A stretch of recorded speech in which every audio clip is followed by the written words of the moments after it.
करतायत? अरे कारण त्यांचं खूप प्रेम आहे ना त्यांच्या मुलावर. म्हणून मग शिक्षा?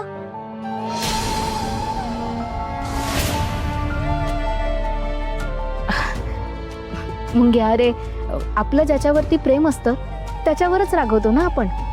आता तुझंच बघ, तू कधी कधी माझं ऐकलं नाहीस की मी सुद्धा चिडतेच ना तुझ्यावर.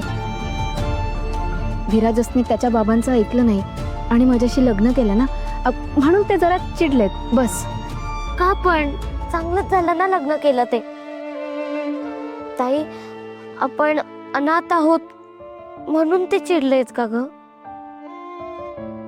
ताई, शॉवरला काहीच प्रॉब्लेम नाहीये ना आपण अनाथ असल्याचा.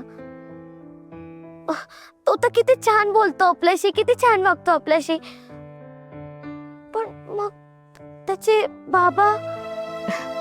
मुंग्या, हे बघ, हा आपला हात आहे, पण मला सांग, या हाताची 5ही बोटं सारखी आहेत का? नाही ना. मग मला सांग, घरातली सगळीच माणसं सारखी कशी असतील? पण मग ताई, ते तुझ्याशी आणि शॉवरशी कधीच चांगले वागणार नाही. का नाही वागणार? नक्की वागतील. विराजसचे बाबा आहेत अरे ते, आणि चांगले आहेत ते. आता जरा चिडलेत ते, पण आपण त्यांचं मन वळवायचा पूर्ण प्रयत्न करायचा. तू कसं करतोस मी चिडले की?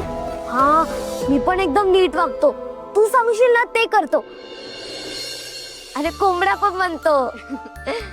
मग आम्ही सुद्धा तेच करणार. मग त्यांचा राग पण छूमंतर होईल. कसं आहे ना मुंग्या, कोणीच वाईट नसतं रे. परिस्थितीमुळे सगळे तसं वागतात.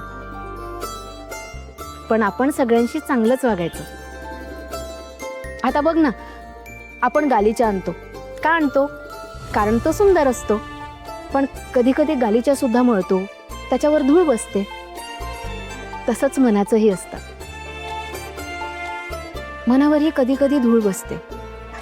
ती एकदा झटकली ना की मग सगळं कसं स्वच्छ होतं. कसं आहे ना मुंग्या, प्रयत्नांनी सगळं बदलणार बघ.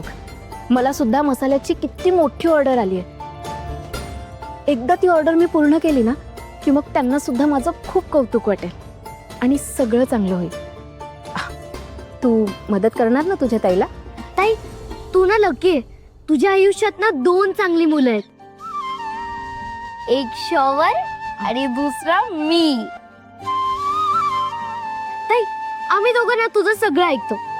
आणि ताई, मी घरी काही सांगणार नाहीये, तू काळजी करू नकोस.